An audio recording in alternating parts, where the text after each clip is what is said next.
You know that feeling when you realize you've made a mistake that can never be undone. When a single moment of miscalculation rewrites the entire story that follows. In the heart of the Serengeti, where golden grass stretches endlessly beneath an unforgiving sky, two species were about to discover what happens when pride and error collide with devastating consequences. The year was 2015. Deep within the Ngorongoro Conservation Area, a coalition of three lion brothers ruled over one of Africa's most coveted territories. Their names were Mufasa, Scar, and Kion. The rangers called them that because their leadership had become legendary. Not famous in the way that makes tourists excited, but feared in the way that makes every other predator recalculate their choices. These three males had built an empire through blood, strategy, and an unwavering commitment to dominance that transcended the typical boundaries of lion behavior. Mufasa was the largest, weighing nearly 480 pounds, with a mane so dark it looked black in certain light. His shoulders carried the weight of command. Every movement he made was deliberate, calculated, the way a general moves across a battlefield. Scar, the middle brother, was leaner but possessed a cunning that made him perhaps more dangerous than his larger sibling. He had earned his name not from any visible wound, but from the way he thought strategically, always seeing 3 moves ahead. Kion, the youngest at just 7 years old, was still developing, but his potential was undeniable. He moved with an agility that suggested he would one day challenge even Mufasa for dominance within their coalition. Together, these three controlled nearly 200 square kilometers of prime Serengeti territory.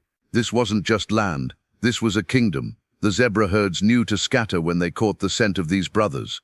The wildebeest altered their migration patterns. Even the elephant herds, those massive creatures that typically feared nothing, gave wide berth to the areas where these lions were known to hunt. But success breeds enemies in the wild. Just as surely as the sun rises over the African plains, jealousy and resentment germinate in the hearts of those forced to live in the shadow of power. On the eastern edge of their territory, 3 young male lions had formed their own coalition. They were smaller than the brothers, less experienced, but infinitely more desperate. Their names were never recorded by rangers. History would forget them, remember them only as the challengers, the ambitious ones who miscalculated so catastrophically that their error would reshape the entire balance of power across the region. The 3 young males called themselves the Usambiro Pride, named after the riverbed where they had been born. For 2 years they had lived in the margins of the Serengeti, constantly moving, never able to claim territory because wherever they tried to establish themselves, the 3 brothers would appear with overwhelming force. They had been beaten back from the Grumeti River. They had been chased from the Lamai Wedge. Every attempt to build something was demolished by Mufasa's coalition. Desperation does terrible things to decision-making. It clouds judgment. It makes predators take risks that normally they would never consider. By September 2015, the Usambiro males had reached a breaking point. They watched the 3 brothers hunt, study their patterns, try to identify weaknesses, and they thought they found one. They believed that if they could take out one of the cubs belonging to the brothers' closest allied Pride, they could demonstrate strength, challenge the authority of Mufasa's coalition, and potentially force a negotiation that might allow them to claim a small portion of territory. It was a miscalculation that would echo through the Serengeti for years. The Pride allied with Mufasa's coalition consisted of 8 lionesses. 3 of them had recently given birth.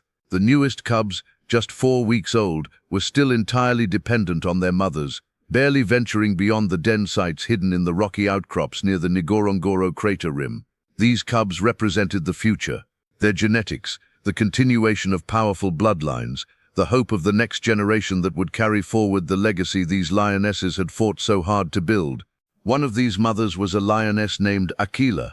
She was 5 years old, in her absolute prime, with a coat that shimmered golden in the afternoon sun and eyes that held the intelligence of an experienced hunter. Akila had survived multiple territorial disputes. She had borne cubs before, lost them to disease, to predators, to the brutal randomness of life in the wild. But these 3 cubs, born in late August, represented something different to her. They were strong, they were healthy. Her oldest, a male, already displayed the kind of aggressive temperament that suggested great potential. She had named him Simba, though the rangers called him Crater 3 because of where he was born. Simba was the oldest, just slightly larger than his siblings. His mane was already showing hints of the darkness that would eventually mark him as a descendant of powerful bloodlines. There was something about his eyes even then, something that suggested he would grow into a formidable male. His sister Nala was the smallest but possessed a hunting instinct that made her particularly clever. The third cub, another male, was simply called Shadow by the rangers because of his darker coloring. Akela kept them in a den constructed beneath a massive boulder formation, hidden from the main territories where the Pride hunted. It was a location chosen specifically because it offered protection while still allowing her to slip away for short hunting periods when the other lionesses could watch her cubs. The arrangement had worked perfectly for 4 weeks. The cubs were growing stronger daily. Their eyes had opened. They had begun playing with each other, practicing the hunting movements they would one day need to survive. September 15th, 2015. The day everything changed. Akela had left her cubs with her sister Zuri just before dawn. A large zebra herd had been spotted moving through the northern section of their territory, an opportunity too valuable to pass up. The hunt was expected to take 3 to 4 hours. It was standard protocol. The cubs would be fine. They had been left alone like this dozens of times in their young lives. But what Akela didn't know was that 3 desperate young males had been watching her movements for nearly a week. What she couldn't have anticipated was the specific chain of decisions that would lead to catastrophe. The Usambiro males approached the den site around mid-morning, moving with careful precision through the tall grass. They had no intention of killing the cubs. That was their critical error in judgment. Their plan was simple but flawed. They would capture 1 cub, carry it away, and use it as leverage. They would leave a message, essentially, that said, "We are strong enough to take what is yours. Negotiate with us, or we will continue to do this." It was a strategy that might have worked in some contexts. It was not a strategy that worked in the context of Mufasa's coalition. The youngest of the 3 Usambiro males, a 5-year-old named Juma, was the first to reach the den entrance. He could smell the cubs inside. He could hear their soft mewing sounds, the innocent sounds of young animals completely unaware of danger. Zuri, the lioness who had been left to guard them, was resting in the shade about 40 meters away. She had grown complacent after weeks of safety. She had not anticipated that anyone would be bold enough to attack cubs under the protection of Mufasa's coalition. Juma moved forward and seized the first cub he could reach. It was Shadow, the darker-colored male, the one that would later be discovered to be the smallest and most vulnerable of the 3. The cub's cry was immediate and piercing, a sound that cut through the morning air and sent Zuri sprinting toward the den with rage igniting in her eyes. But here is where the catastrophic miscalculation crystallized into irreversible consequence. In his panic, in the chaos of the moment, in the confusion that erupted as Zuri charged forward with her full body weight and fury, Juma made a decision that he would never live to regret, because his regret would be cut short by violence so absolute that it would echo through the Serengeti's power structure for years. He did not recognize which cub he held. In the dust, in the confusion, in the split second of adrenaline and panic, Juma believed he had captured Simba, the oldest male cub, the one whose genetics were most prized by the 3 brothers. It was a reasonable assumption. Simba was the most robust of the 3 cubs. Simba was the most likely to be noticed, to be valued, to be worth something in a negotiation. But Juma was wrong. As Zuri charged forward, Juma made his fatal choice.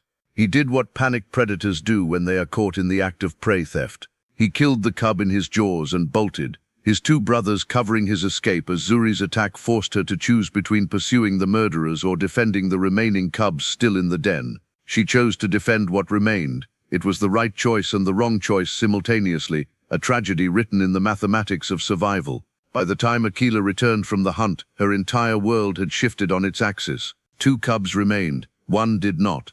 And the one that did not return happened to be the only cub that mattered for the purposes of a coalition of lions that ruled through absolute control and absolute response to challenge. Shadow was not just any cub. Shadow was, unknown to the Usambiro males who had killed him, the biological son of Mufasa himself. The genetics that made him valuable had been directly inherited from the most dominant male in the entire region. And more than that, more dangerously than that, Shadow was the cub that Mufasa had personally carried to the den in his mouth when he was first born. Shadow was the cub that Mufasa checked on regularly, that Mufasa marked as his in a way that transcended normal lion behavior. The murder was not just a violation, it was a declaration of war written in the blood of someone's offspring. When Mufasa learned what had happened, something in his eyes changed.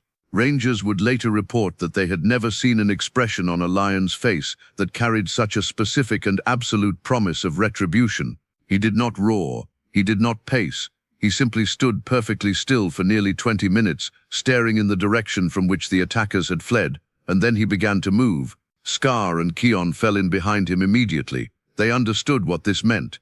This was no longer about territorial disputes. This was about establishing consequences so severe that any lion in the entire region would understand the cost of transgression. The three brothers moved as one organism, and they moved with a purpose that had transformed them from predators into something more primal, more absolute. They were vengeance incarnate, and they were coming for the Usambiro males. The Usambiro males had perhaps 6 hours of head start. It was not nearly enough. By the time the afternoon sun had begun its descent toward the western horizon, Mufasa had already picked up their scent trail. It led northeast, toward the rocky outcrops near the Lamai Wedge, an area where the terrain became fractured and difficult to navigate. It was the kind of place where smaller, more agile predators might have an advantage. It was also the kind of place where three brothers who had hunted together for nearly a decade would have no disadvantage whatsoever. Mufasa moved with his characteristic deliberate pace, each step calculated, each breath measured. He was not rushing. There was something almost casual about his pursuit, the confidence of a predator who knows with absolute certainty that his prey has nowhere to run, nowhere to hide, nowhere that escape is even theoretically possible. Scar moved slightly to the right flank, his eyes constantly scanning for any sign of deviation from the trail. Keon, the youngest, stayed slightly behind, learning, absorbing, understanding the methodology of absolute pursuit. The Usambiro males, by contrast, were panicked. Juma carried the weight of knowing what he had done. The other two understood that they had miscalculated catastrophically, that they had stepped across a line that could never be uncrossed. They moved quickly, but their movements were erratic, desperate, lacking the precision that comes from confidence. Panic makes animals slower, fear makes them make mistakes. By nightfall, the three brothers had closed the distance from 6 hours of separation to perhaps 3 kilometers. The brothers did not stop when darkness fell. Lions typically hunt during the cooler night hours anyway, and these three had specifically chosen to pursue their quarry at a time when darkness would work in their favor. Their night vision was superior to most predators. Their familiarity with the terrain was absolute. They were hunting in their own domain, pursuing intruders who had violated the most sacred rule of their territory. Around midnight, near a dried riverbed that seasonal rains had carved into the landscape, the first direct confrontation occurred. One of the Usambiro males, either exhaustion or desperation driving his decision, decided to make a stand. His name was Kabu, and he was the middle brother of the three. He was not a coward. He had survived this long by being reasonably intelligent and reasonably strong. He thought that perhaps if he could injure one of the three brothers, perhaps if he could force Mufasa into a more cautious approach, perhaps there might be some scenario in which escape was still possible. It was his last miscalculation.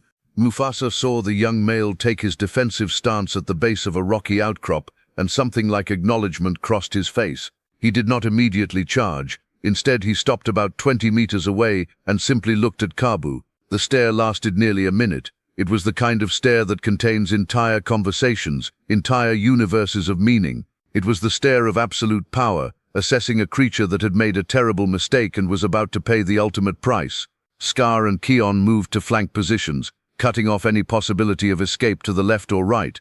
The trap was constructed with mathematical precision. Kabu could run backward deeper into the rocky terrain, or he could face Mufasa. Both options were equally fatal.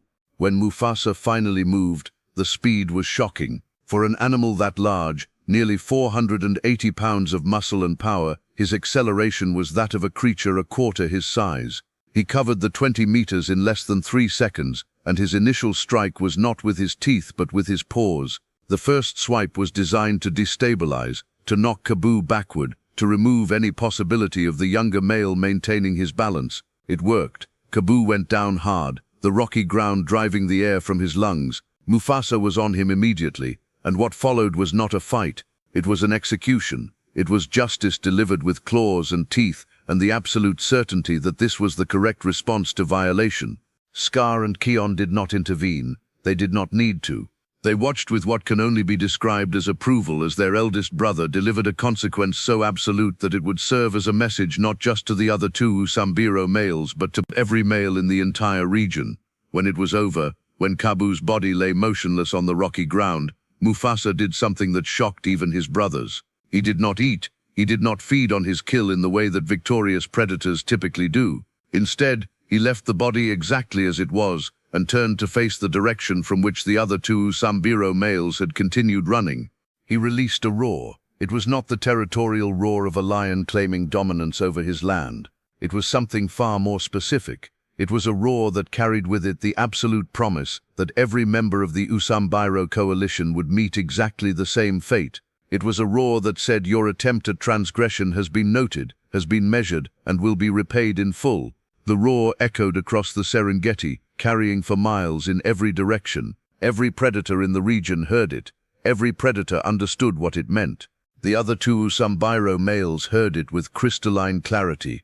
They were perhaps 4 kilometers ahead when the roar found them. The sound of it, the specific timbre and promise contained within it, broke what little remained of their will to continue running as a coordinated unit.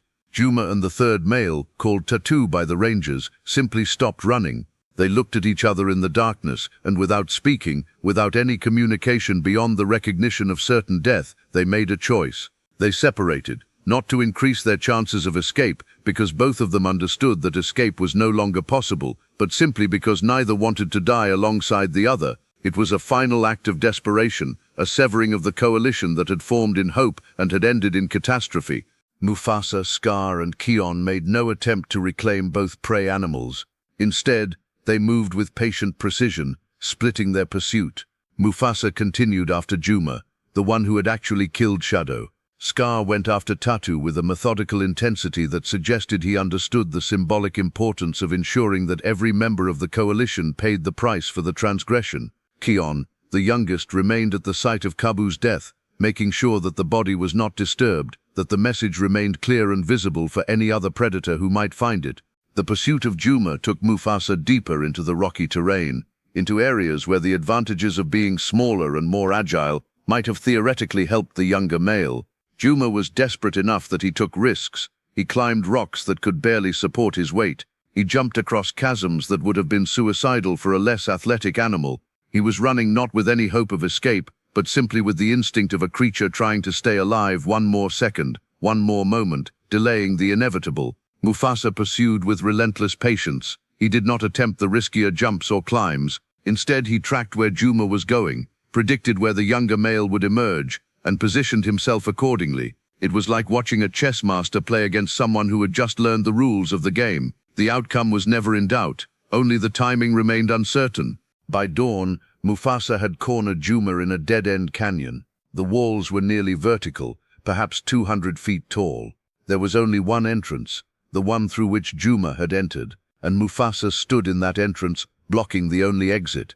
They faced each other in the pale light of early morning, predator and prey, the absolute and the desperate. Juma made one final attempt to escape. He tried to climb the canyon wall, his claws scraping against stone, his muscles straining with the effort. He made it perhaps 30 feet up before exhaustion and desperation combined to force him to fall back down. When he landed, Mufasa was there. This execution was quicker than the first, but no less absolute.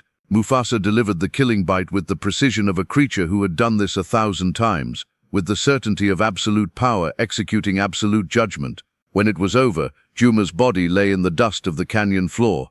Mufasa climbed back out of the canyon without even looking at the corpse. He had other business to attend to. He had to find out what had happened to Scar and Kion, whether they had successfully tracked down the third member of the Usambiro coalition. The answer came when he heard the roar. It was Scar's roar, and it carried a tone of triumph. Mufasa moved toward the sound, covering several kilometers across broken terrain. By mid-morning, he had reached a narrow valley where Scar and Kion were standing over the body of Tatu. This kill, unlike the others, showed signs that the death had been long and difficult. The body was more torn, more broken. Scar's mane had blood in it. There was a gash along his left side that suggested Tatu had managed to inflict at least some damage before the end. But Tatu was dead, and the Usambiro coalition had been completely and utterly obliterated. The three brothers stood over the three corpses scattered across the Serengeti, and something shifted in the way they moved, the way they held themselves. They had delivered their message. They had established their consequences. Every predator in the region would know that to transgress against Mufasa's coalition, to touch what belonged to them, to challenge their authority was to accept certain absolute and total destruction. But revenge, as history has shown again and again, is never actually complete. It only opens doors to different kinds of consequences. The bodies of the three Usambiro males were left where they fell. Hyenas would feast on them. Vultures would scatter the bones. Nature would reclaim what remained. But the message those bodies sent would endure far longer than the physical forms themselves. Within days, reports of what had happened spread through the predator network of the Serengeti. Guides and rangers documented the bodies. Researchers and scientists began discussing the systematic and thorough nature of the killing. Wildlife documentaries would eventually feature this incident as evidence of the extreme intelligence and calculation of lion behavior. News spread not just through the Serengeti but across the entire East African region, and in distant parts of the wilderness, in rocky outcrops and shaded valleys, other males heard the stories and understood what they meant. They understood that Mufasa's coalition had crossed a line, that they had demonstrated a willingness to hunt their own kind, to pursue them across days, to execute them with cold precision, that they had shown themselves to be not just dominant but genuinely dangerous in a way that transcended normal territorial disputes. This was knowledge that would have consequences. This was information that would reshape the balance of power across the region in ways that Mufasa, for all his intelligence, for all his strategic brilliance, might not have fully anticipated. Back at the den, Akela sat with her two remaining cubs. Simba, who had narrowly escaped death, would grow up understanding that his brother had died because of a miscalculation by others. Nala would grow up as well, carrying the survival instinct that comes from knowing death had passed by so closely. But Simba would grow into something different. He would grow into a male who understood that the world was dangerous, that mistakes were fatal, that power was the only real currency in the world he inhabited. He would grow into a male shaped by the death of his brother and the absolute response of his father. Mufasa, standing over the body of Juma in the canyon, had no way of knowing that this particular act of vengeance would begin a chain of events that would eventually lead to his downfall. He had no way of knowing that in the distant future the sons and grandsons of other males would remember what he had done, would understand that the rules had changed, that there were now predators willing to hunt and kill other predators with systematic precision. He had no way of knowing that in exactly 2 years, 3 young males from a coalition in the Western Territories would band together with a specific purpose. They would form an alliance based not on hope or desperation, but on the certain knowledge that Mufasa and his brothers had demonstrated they could be killed, that they could be hunted, that they could be made to pay consequences just as absolute as the consequences they had delivered to the Usambiro males. But that is a story for later chapters. For now, in the immediate aftermath of the 3 executions, Mufasa's coalition seemed invincible. Their territory was secure, their power was absolute, their message had been delivered with clarity and finality. The balance of power in the Serengeti appeared fixed and immovable, except that was an illusion. Every action in nature generates reactions. Every demonstration of absolute power creates fear, and fear, given enough time, given the right circumstances, can transform into something far more dangerous than simple territorial dispute. It can transform into the kind of hatred that changes histories. The night after Mufasa's execution of Juma, the young male lion managed to climb from the canyon floor with his last remaining breath. He did not actually die immediately. He crawled, bleeding, broken, across the rocky terrain, seeking water, seeking shelter, seeking any small mercy from a landscape that offered none. Wait, that's not accurate. Juma did die. The Usambiro coalition was completely eliminated. All 3 members dead. The message was absolute. What no one anticipated, what no one could have anticipated, was that in the territories bordering the Serengeti, 3 males from a coalition called the Crater Four, a coalition that had been successfully pushed out of prime territory by Mufasa's relentless dominance, were watching and learning and planning. They were watching and understanding that an opportunity had been created, that in demonstrating his willingness to hunt and kill other males, Mufasa had shown that he was vulnerable to the same tactics, that in his certainty, in his absolute conviction that he and his brothers were unassailable, he had revealed a weakness that could be exploited. The hunters were about to become the hunted. The hunters were about to learn that balance, once disrupted, does not simply correct itself. That balance, once disrupted, often collapses into something far more violent, far more destructive. 3 months after the execution of the Usambiro coalition, something was shifting across the Serengeti that most observers would have missed. The visible power structure remained the same. Mufasa's coalition still controlled their vast territory. Their allied pride still hunted successfully. Their dominance was still absolute in the eyes of any casual observer. But beneath the surface, in the hidden conversations that predators conduct through scent marking and distant roars, in the coalitions that formed in shadowed valleys, a reckoning was being constructed.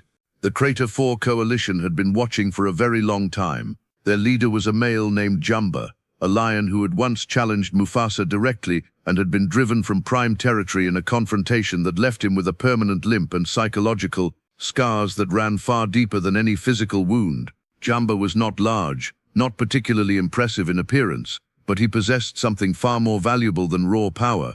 He possessed memory. He possessed the ability to nurse a grudge across years. He possessed the specific kind of intelligence that understands how to convert hatred into strategy. Beside him were 3 other males.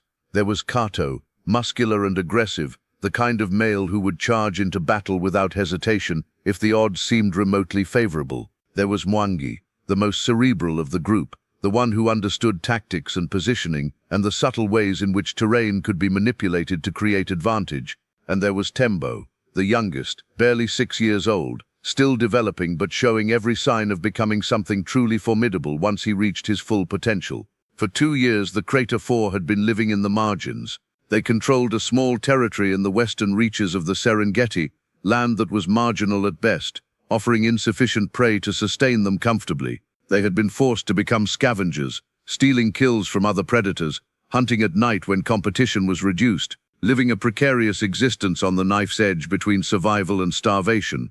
But Jumba never forgot. He never forgot the feeling of being chased from the Lamai wedge. He never forgot the humiliation of being driven back to worse and worse territory by a coalition that seemed almost casually superior. He never forgot the specific moment when Mufasa had simply looked at him with an expression that conveyed absolute contempt, as if Jumba was not even worthy of being called a real competitor. And when Jumba heard the news about the Usambiro males, when he learned that Mufasa had executed 3 young males with systematic precision, something crystallized in his mind. The news confirmed what he had always suspected. Mufasa was not invincible. Mufasa could be killed. Mufasa could be hunted the same way Mufasa hunted others. The question was how to make it happen. By early 2016, 6 months after Shadow's death, the Crater 4 began a careful process of recruitment. They did not speak openly about their plans. That would have been dangerous, would have potentially alerted Mufasa to the threat. Instead, they moved quietly, reaching out to other dissatisfied males, males who had been pushed to the margins by Mufasa's dominance, males who had lost territories they coveted, males who carried their own grudges. One of the first to join them was a male named Rafiki, a lion who had once been part of a small coalition but had lost his brothers to a territorial dispute with Mufasa's allies. Rafiki carried a scar across his face that served as a daily reminder of his defeats. He had been living as a solitary male for nearly a year, an existence that in lion society is barely above death. When Jumba approached him with the suggestion that there might be an alternative to slow extinction through isolation, Rafiki joined immediately. Then came the twins, Hakuna and Matata, young males barely old enough to have left their natal pride, driven out by aging males who could no longer tolerate their presence. The twins brought youth and strength, and the kind of desperation that comes from having nothing to lose. They joined the alliance without hesitation. By the time the dry season had truly settled over the Serengeti in July 2016, the coalition opposing Mufasa had grown to 7 strong males. 7. It was a number that changed the mathematical reality of any potential confrontation. While Mufasa's coalition of 3 was still impressive, while the gap in experience was still significant, 7 against 3 were odds that could theoretically be overcome through sheer force and tactical coordination. Jumba spent weeks planning the approach. He studied the movement patterns of Mufasa's coalition. He learned where they hunted, when they rested, what their typical patrol routes were. He understood that a direct confrontation in the heart of Mufasa's territory would be disadvantageous. The 3 brothers were more experienced, knew the terrain better, would fight with the confidence of lions defending what they had built. But what if the confrontation happened away from their territory? What if it happened when they were stretched thin, when they were pursuing prey, when their attention was divided? What if the attack came not from one direction but from multiple directions simultaneously? Mwangi, the strategic mind of the Crater 4, helped Jumba develop the plan. They would wait for the dry season to reach its peak, when prey animals were concentrated around the few remaining water sources. The three brothers would be forced to hunt in specific areas. They would be forced to move in predictable patterns. And in one of those moments of predictability, in one moment of transition between hunting and returning to their territory, the 7 males would strike. The plan was meticulous. 5 of the males would approach from the south, driving Mufasa and his brothers toward the north. 2 males, including Jumba himself, would be waiting in the north, cutting off escape in that direction. The trap would be constructed with mathematical precision. Once it was sprung, there would be no retreat, no escape, only a confrontation between forces that might actually be evenly matched. Meanwhile, Mufasa had no idea that he was being hunted. He had no awareness that his actions against the Usambiro coalition had sparked something far larger, far more dangerous. He went about his daily existence as he always had, the confident apex predator in complete control of his domain. He hunted with Scar and Kion. He marked his territory. He mated with the lionesses in his allied prides. He lived as though his power would continue indefinitely, as though the rules of the universe had been permanently rewritten in his favor. This was his greatest weakness. Confidence, when taken to this extreme, becomes a kind of blindness. In early August 2016, the trap was set. The 7 males had positioned themselves across the landscape with the kind of patience that comes from years of planning and absolute conviction in purpose. They had memorized their roles. They understood their positions. They knew exactly what they would do when the moment arrived. The trigger came on a humid afternoon when a large buffalo herd had moved into the territories bordering Mufasa's domain. The 3 brothers, sensing opportunity, left their rest site and began moving toward the buffalo herd with the kind of focus that comes from anticipating a major kill. This was exactly the moment Jumba had been waiting for. The 5 males approached from the south, moving across the open plains in a loose formation, their presence immediately obvious to Mufasa, Scar, and Kion. The 3 brothers, seeing the approaching males, made the decision to confront them. They did not retreat to their territory. They did not call for additional lionesses to come to their aid. They simply turned to face the approaching threat, confident in their ability to defeat any challenger. It was the moment Jumba had engineered for months. The 5 males charged, and Mufasa, Scar, and Kion moved to intercept. The collision of these 2 forces created an explosion of movement and violence. Dust rising into the air, roars filling the sky. But as the 3 brothers were committed to this first group, as they were focused entirely on defending themselves against the 5 males attacking from the south, Jumba and Mwangi emerged from the rocky terrain to the north. The trap had been perfectly executed. Suddenly Mufasa was facing not 5 males but 7. Suddenly the 3 brothers had been transformed from the hunters into the hunted. Suddenly every tactical advantage they possessed through years of experience and intimate knowledge of terrain meant nothing because they were overwhelmed through sheer numbers and careful planning. The battle that followed was unlike anything that had been witnessed in the Serengeti in years. It was not a typical territorial dispute where 2 groups clashed and one eventually retreated. This was total warfare. This was 7 males absolutely committed to the destruction of 3, willing to accept casualties, willing to fight to the absolute end. Mufasa, to his credit, fought with the ferocity that had made him legendary. His roars carried across kilometers. His claws inflicted catastrophic damage on at least 2 of the attacking males. His teeth found purchase multiple times, creating wounds that would eventually prove fatal to his attackers. But he was also aging. He was also facing forces from multiple directions simultaneously, and most critically, he was also faced with males who were not interested in territorial dominance or pride issues. They were interested only in one thing, his complete and absolute destruction. Scar, the strategic one, attempted to create a defensive formation with Mufasa and Kion, using the rocky terrain to their advantage. For a moment, it seemed that the 3 brothers might actually hold the line. But then one of the attacking males, Kato, managed to get behind Mufasa, and the formation was broken. What followed was pure chaos, violence too complex to fully track, movement too rapid to properly catalogue. Kion, the youngest, was caught and severely wounded early in the battle. He managed to escape, limping, bleeding, but alive. He would survive this day, but he would carry the scars of this battle for the rest of his life. Scar fought with the intelligence and precision that had always characterized his approach to combat. He targeted weak points, exploited positioning, managed to evade capture multiple times, but he too was outnumbered. And gradually, the weight of 7 bodies all focused on attacking, on killing, on completely destroying his coalition began to take its toll. Mufasa fought longest of all. Even surrounded, even bleeding from dozens of wounds, even facing enemies who attacked from all directions, the great lion refused to retreat. He refused to acknowledge defeat. He continued to fight with the absolute conviction that somehow, some way, he would overcome this overwhelming force through the sheer power of his will. But will, eventually, is not enough against mathematics. Will, eventually, falters when the body becomes too damaged, too exhausted, too wounded to continue. Will, eventually, breaks when every option for victory has been systematically eliminated. By the time the sun began to set, by the time darkness was beginning to fall across the Serengeti, both Mufasa and Scar lay dead. Their bodies lay in the dust of the same territory they had ruled so absolutely, defeated by a coalition of males they had never truly considered as realistic threats. Kion, wounded but alive, had limped away from the battlefield hours earlier. He was the only surviving member of the coalition that had once seemed invincible. He was the only survivor of a reign that had transformed the entire balance of power across the region. Jumba stood over the body of Mufasa, breathing heavily, bleeding from numerous wounds, but alive. He had done what he had set out to do. He had killed the male who had humiliated him, who had driven him from territory, who had made him understand the feeling of absolute defeat. But the cost had been significant. Of the 7 males who had attacked, 2 were dead. Another was so badly wounded that he would likely die within days. 3 others carried injuries that would take weeks to heal and would never fully disappear. Only Jumba and Mwangi had emerged from the battle with relatively minor injuries.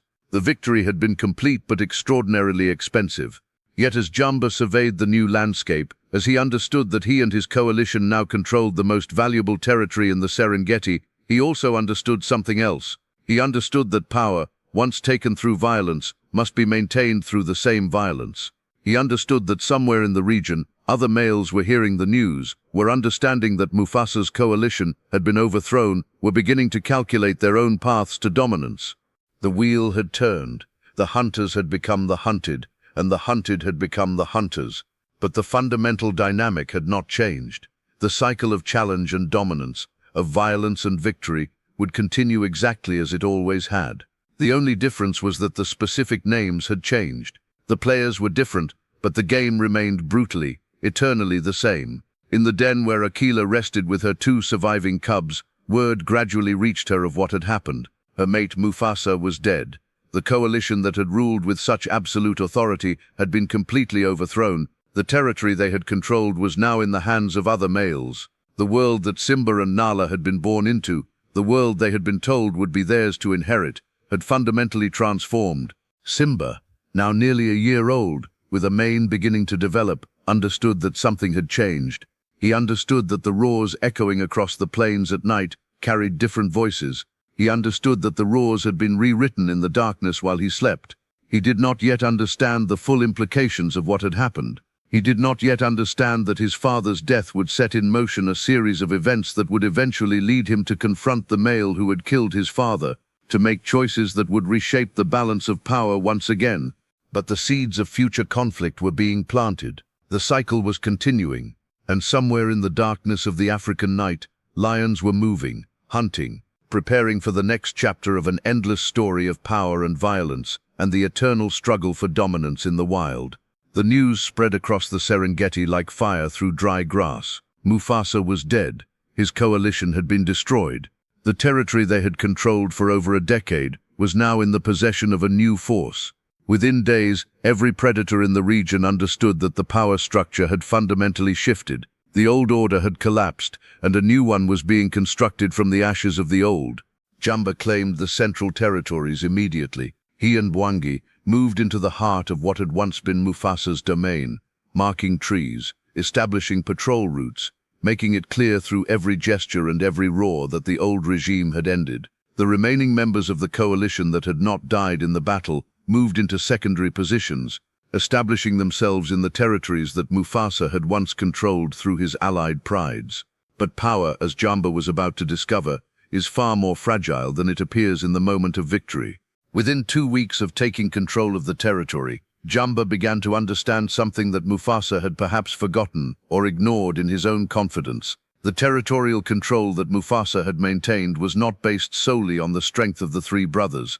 It was based on an intricate network of alliances with the lionesses in the pride, relationships built over years, trust established through consistent behavior, and a complex social structure that could not be simply inherited by whoever claimed to be the new dominant male. The lionesses, particularly those who had been closest to Mufasa, were not automatically accepting of Jamba's rule. They understood, on levels that are difficult for humans to fully comprehend, that their cubs' survival was dependent on the males who controlled their territory. They understood that Jumba was not Mufasa, that he lacked the track record of success, that his commitment to the pride's well-being might not be absolute. Some of the lionesses attempted to flee the territory with their cubs. Jamba's coalition caught them and forced them back, establishing themselves as the new rulers through a combination of threats and occasional violence. It was a crude way to establish dominance, and it created resentment that would simmer beneath the surface for months to come. More problematically for Jumba, the coalition that had defeated Mufasa was beginning to fracture almost immediately after the victory. The alliance that had held together through the shared purpose of defeating a common enemy had been based on temporary alignment rather than genuine loyalty. Now that the threat had been eliminated, now that the immediate goal had been achieved, the individual ambitions of the 7 males began to emerge. Kato, the aggressive and ambitious male, believed that he deserved more territory than Jumba was willing to grant him. He began making moves to establish his own domain within the larger territory controlled by the coalition. This created tension that threatened to split the group. Rafiki, the scarred male who had lost his brothers, began to question whether this new regime was actually going to be better for him than the marginal existence he had endured under Mufasa's rule. He started to communicate with other marginalized males, suggesting that perhaps there might be an opportunity to form a competing coalition if the right circumstances presented themselves.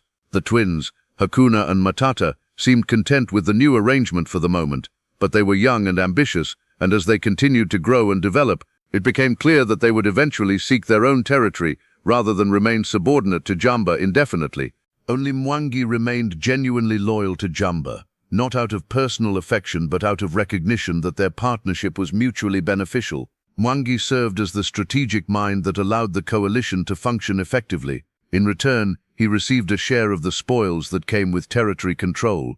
3 months after taking control of the territory, the Crater 4 coalition that had once seemed so unified was beginning to show signs of serious internal discord, but it was not the internal discord of the Crater 4 that would ultimately reshape the balance of power. It was something far more dangerous, far more unexpected. It was the emergence of Simba. Simba, Mufasa's oldest surviving cub, had been watching and learning throughout his entire young life. He had been born into privilege, into the assumption that he would one day inherit the territory his father controlled. He had been raised understanding that he carried within him the genetic and behavioral legacy of one of the most dominant males ever to rule the Serengeti. But his father's death had transformed him. The young cub who might have developed into a confident and arrogant male, assuming his inheritance, had instead developed into something far more dangerous. He had developed into a male who understood loss, who understood the fragility of power, who understood that dominance must be earned rather than inherited. By the time Simba reached 3 years of age, he had already demonstrated hunting abilities that surpassed many males twice his age. His physical development was remarkable. The mane that was beginning to grow was dark and impressive, carrying hints of the darkness that had characterized his father. But more importantly, Simba possessed something that transcended physical capability. He possessed understanding. He possessed strategic insight. He possessed the absolute conviction that the male who had killed his father must eventually be brought to justice. The knowledge of who had killed Mufasa had reached Simba through a complex series of events. A lioness who had been present at the battle had survived and had eventually communicated, through the intricate language of lion behavior, the details of what had happened. Simba had learned that it was Jumba who led the coalition. Simba had learned that Jumba carried a distinctive limp, a permanent injury from an old confrontation with Mufasa. Simba had learned everything he needed to know to eventually track down and confront the male who had orchestrated his father's death. But Simba was not yet ready. He was still developing. He was still growing. He understood that a direct confrontation with Jumba would likely result in his own death. And so he did what apex predators do when they are not yet ready for direct combat. He waited, he watched, he learned. He observed how Jumba's coalition was fracturing. He understood that the unity that had allowed 7 males to defeat 3 was already beginning to erode. He understood that Jumba's position, though it appeared secure from the outside, was far more precarious than it seemed, and he began to make plans. By the time Simba reached 4 years of age, he had developed relationships with several other young males who had been displaced or marginalized by Jumba's rule. There was a male named Zuri, the son of one of the lionesses, who had been forced to remain in the territory against her will. There was another called Assad, a lion who had been driven from the territory to the north by Jumba's aggressive patrols. There was also Jabari, a male who had belonged to a different pride before Jumba's coalition had expanded their territory and essentially absorbed the smaller pride into the larger structure. These males, like Jumba had been under Mufasa, carried their own grudges. They harbored their own resentments. They understood that Jumba's coalition was increasingly unstable, increasingly vulnerable to challenge. Around this time, something else occurred that would accelerate the inevitable confrontation.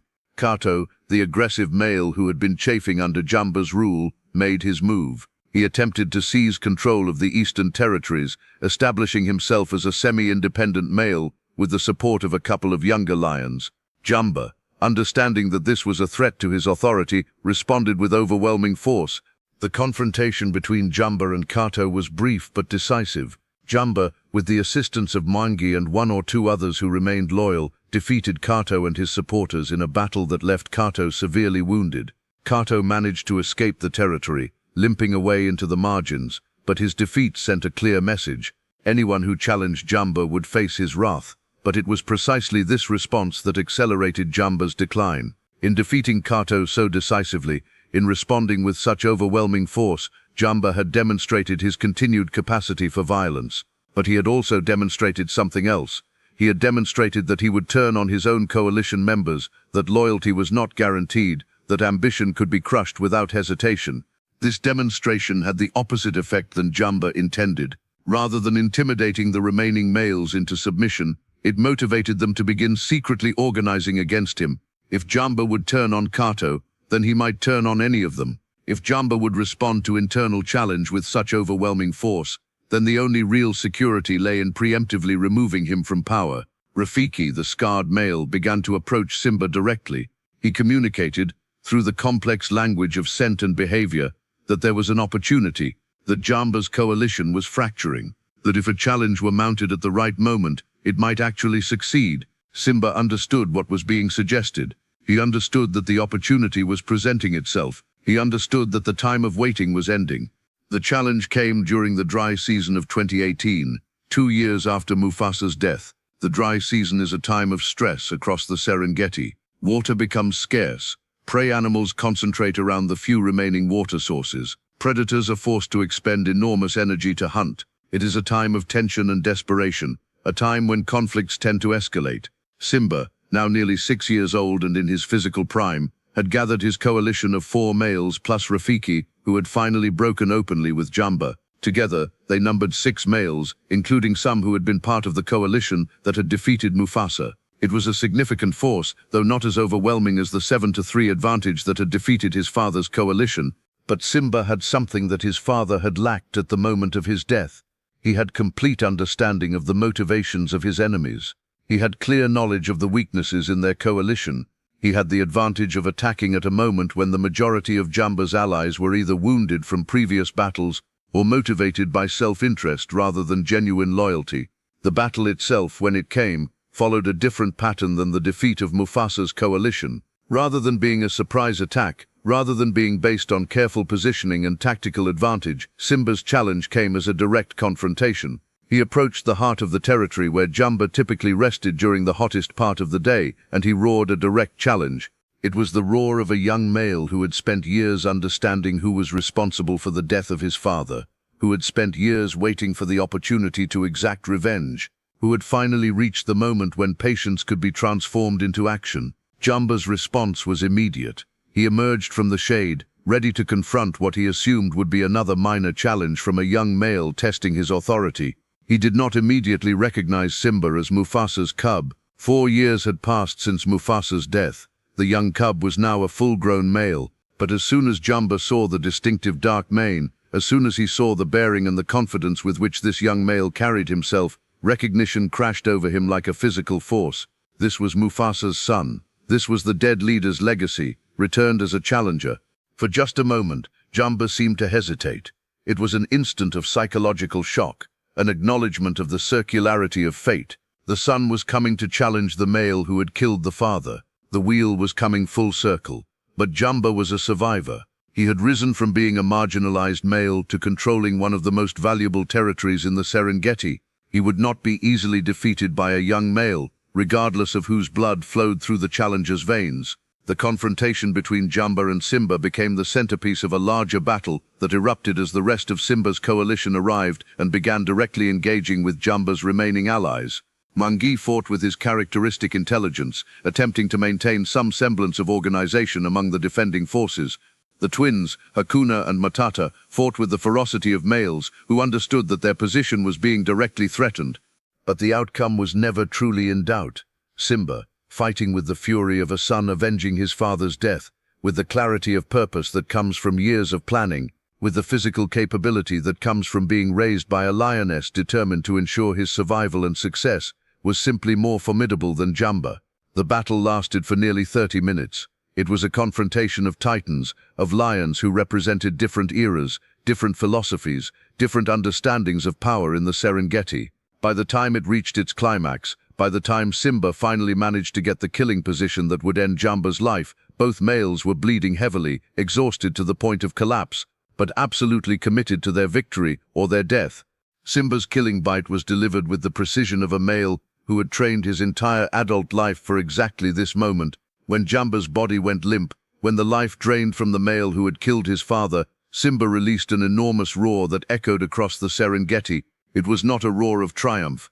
It was not a roar of dominance. It was something else entirely. It was a roar of completion, of closure, of a cycle that had begun when a young cub watched his brother die, and a father executed those responsible in cold blood. The son had avenged the father. The circle had closed. The remaining battles in that confrontation were quickly decided. With Jumba dead, with Simba demonstrated his capacity for violence and his fitness to lead, the coalition defending the territory began to fracture. Some members attempted to fight to the end. Others, understanding that the tide had turned, withdrew and abandoned the territory. Within hours, the battle was over. Simba stood in the territory that his father had once controlled, that he himself had been born into, that had been taken from him by the forces of violence and ambition. He stood in the position of absolute dominance, having defeated the male who had orchestrated his father's death, having earned the right to rule through the only currency that matters in the Serengeti, the capacity to defeat all challengers. But unlike his father, unlike Jumba, unlike so many other males who had achieved dominance through violence, Simba understood something fundamental about power. He understood that it was temporary. He understood that it would eventually be taken from him by younger, hungrier, more ambitious males. He understood that the cycle would continue eternally. And so Simba ruled with a different approach than his predecessors. He ruled with the understanding that the lionesses in the pride were not possessions to be controlled but partners in survival. He ruled with the recognition that young males, rather than being crushed into submission, could be given territories and the opportunity to develop their own coalitions. He ruled with the knowledge that power maintained through exclusive dominance was ultimately more fragile than power maintained through the creation of stability and structure. The Serengeti gradually settled into a period of relative peace under Simba's rule. It was not a peace that came from the absence of conflict. Rather, it was a peace that came from the establishment of clear structures, understood rules, and the recognition that survival was more important than the constant escalation of violence. Young males still formed coalitions. Challenges to Simba's authority still occasionally occurred. Battles still broke out over territorial disputes. But the catastrophic collapse of entire power structures, the systematic elimination of alliances, the kind of wholesale violence that had characterized the previous decades, gradually diminished. And in the quiet moments when Simba rested in the shade of the acacia trees that dotted his territory, when he watched the cubs of his coalition playing in the golden light, he sometimes thought about his father. He thought about the absolute conviction with which Mufasa had ruled. He thought about how that conviction had ultimately led to his death. He thought about the chain of events that had been set in motion by a single miscalculation, a young male lion grabbing the wrong cub, believing he held one thing, but actually holding something else entirely. A single error, a cub mistaken for another, and from that error had flowed consequences that had reshaped the entire balance of power across the Serengeti. Lionesses had been widowed, cubs had grown up without fathers, males had died in battles that might never have been fought. Entire hierarchies had been constructed and destroyed, all because of a miscalculation so small that it had seemed inconsequential in the moment, all because a young lion had killed the wrong cub. In the years that followed, wildlife researchers would eventually document these events. They would piece together the story from scattered observations, from the recordings made by camera traps, from the testimony of guides and rangers who had witnessed portions of what had occurred. They would recognize in the rise and fall of Mufasa's coalition, in the brief dominance of Jamba, in the eventual triumph of Simba, a story that transcended simple territorial disputes. They would recognize a story about the fragility of power, about the consequences of violence, about the way that single errors can cascade into systemic collapse. They would recognize a story about the fundamental truth of life in the wild, that dominance, no matter how absolute it appears, no matter how thoroughly it has been established, is never permanent, that every throne contains within it the seeds of its own destruction, that every hunter will eventually become prey. The balance of power had shifted once again. Simba ruled where Mufasa had once ruled.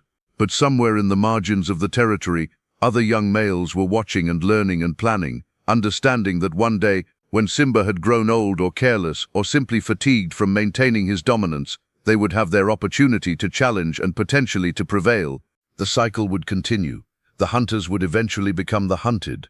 The powerful would eventually become vulnerable, and in the golden light of the African savanna, under the vast sky that had witnessed these dramas for millennia and would witness them for millennia more, the eternal dance of power and violence and survival would continue. Nala, Simba's sister, watched him rest under the acacia tree. She had survived the death of her father. She had survived the transition from Mufasa's rule to Jamba's rule to Simba's rule. She had watched her brother mature from a young cub grieving the loss of his sibling into a male capable of avenging his father's death. She had watched the Serengeti transform, and in her amber eyes there was recognition. Recognition that life in the wild was not about happiness or peace or fulfillment in the way humans understood those concepts. Life in the wild was about survival. It was about adaptation. It was about the eternal struggle between what was and what was coming next.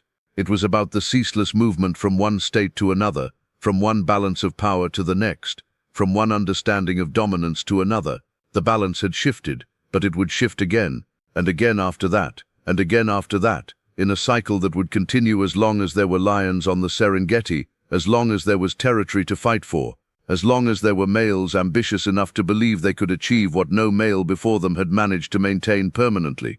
The wrong cub had been killed, and from that single error, consequences had radiated outward, transforming not just the lives of the individuals involved, but the fundamental structure of the entire region. It was a lesson written in blood and dust, a lesson that would remain unlearned because the students were animals driven by instinct rather than by the capacity to learn from history. In the depths of the African night, in the silence beneath the stars, the roars continued. They echoed across the plains, carrying messages of dominance and challenge and threat. They were the sound of the eternal struggle, the never-ending competition, the balance of power that was not actually balance at all, but rather a constant state of flux and transformation. And somewhere in that darkness, somewhere in the shadows between the stars and the earth, the seeds of future conflict were already beginning to germinate, waiting for the right moment, the right combination of circumstances, to bloom into the next chapter of the endless story of survival and violence, and the ceaseless struggle for dominance in the wild. The balance had shifted. It would shift again. It would always shift, because that was the fundamental nature of life in the Serengeti. That was the fundamental truth of survival in a world where power was temporary, where dominance was fragile, where a single mistake could cascade into systemic collapse. They had killed the wrong cub, and in doing so, they had set in motion the events that would bring them all down.